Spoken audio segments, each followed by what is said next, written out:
నాకు నీ హృదయం మాత్రమే కావాలి. నా తండ్రికి నీ హృదయమే కావాలి.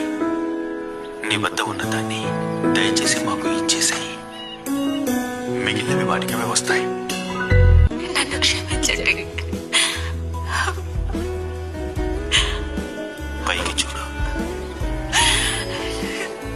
నేను చూడలేను. నువ్వు చేయగలవు. చూడలేను. నా వైపు చూడు.